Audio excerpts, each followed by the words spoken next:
Now, protests have been staged in occupied Palestinian territories against Israel's Prawer Bill, which would lead to the relocation of tens of thousands of Palestinian Bedouins.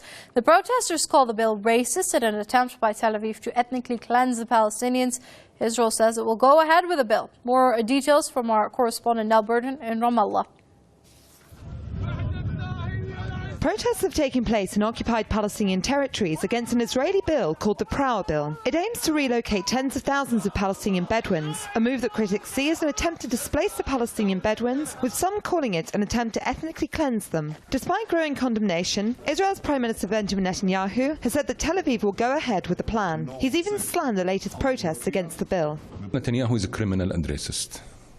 First of all. The second, that's just like tell the people how arrogant the Israeli government is, and they can't be, the world can't be tolerant with them, and we can't do as well. So this is in a way and a kind of a call from us, like to boycott and to isolate Israel as an apartheid regime. Another activist believes that the Prawer Bill is part of efforts by Israel to expand its settlements on occupied territories. The Israeli bill will lead to the forced eviction of tens of thousands of Palestinian Bedouins and will destroy villages in which they have lived for centuries. It's a racist bill which is designed to ghettoize the Palestinian community to help Israelis expand illegal settlements. The Prawer Bill was formulated in 2011 and is currently under debate in the Israeli Knesset. It calls for the destruction of dozens of villages and the relocation of up to 70,000 Palestinian Bedouins. The coordinated protests around the world echoed the same message: the Prawer will not pass. The protesters believe this is just an example of the Israelis' discriminatory policies against the Palestinians. Nell Burton for Press TV, occupied Ramallah. We're going to cross over to New York. Joining us via Skype is Rabbi Weiss. He's also the Associate Director of Neturei Karta International. Many thanks for joining us here on Press TV, Rabbi. Now, this bill has been condemned as racist. However, Israel is determined to go ahead with it. What do you make of that? Well, with the help of the Almighty, I pray Him to bestow upon me His wisdom and truth, that I may convey His message and so sanctify His name and bring peace to the world. Amen. I am just returning today. I flew in from Chicago, where there was a meeting of the American Muslims for Palestine, and this was one of the issues in the forefront that we were talking about. In fact, they're making a day of rage.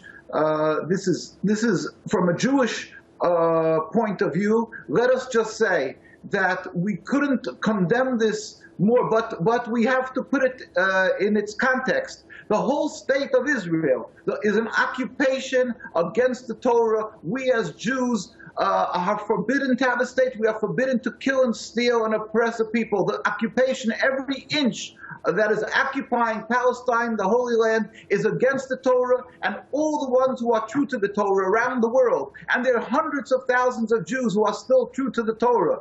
The more the religious the community around the world, whether it is in Al-Quds, in Jerusalem, or New York, or in England, or in Australia, we stand in solidarity to oppose the existence of the state, and every time they make another step forward, another link in this chain of Nakba, of tragedy and of sorrow, this is just an insidious step forward of Israeli occupation, a rebellion against God. It is totally illegitimate, it is against God and the Torah, and they keep on using, I believe that they're using the concept. Now, the issue of Iran, that America is finally, with God's help, trying to live with peace with the Islamic Republic of Iran. So they realize that maybe the American government most probably will overlook when they're doing their actions, because they're making such complaints about what America did to Iran. So they're going to take steps forward. This is possibly, that's what they're doing now, because these are criminals. The whole state of Israel, whether it doesn't matter who's representing them, whether it's Netanyahu, Sharon, or Rabin, they are all criminals, and they're using every opportunity to rebel against God. We stand in opposition. We say that the world should stand up and not allow with the state. We say that the world should stand up and help bring a peaceful a speedy and peaceful, with God's help, dismantlement to this impediment to peace that Jews have for hundreds and hundreds of years lived together in peace and solidarity with Muslims and with the Arabs in general, and with Muslims in the Islamic Republic of Iran and the Persia and in Iran. This is the example how we coexisted. Who needs this state? Only the ones, the works of Shaitan, the Satan, who's making an impediment to peace and bringing rivers of blood from Jews together with the Palestinian people and now with the Bedouins. We cannot, the world should not be silent. God help, we will remove this. We can once again all together serve God in peace. I'm looking so much forward to meeting again in Iran with the esteemed new president of Iran, and to come together and let the world know where is the truth and where is the falsehood. The truth. All right, Rabbi, I'm afraid I'm going to have to stop you there. You've said it all. Unfortunately, time's gotten the better of us. That was Rabbi Yisrael David Weiss, Associate Director of the Neturei Karta International from New York. Many thanks indeed for your comments here on Press TV.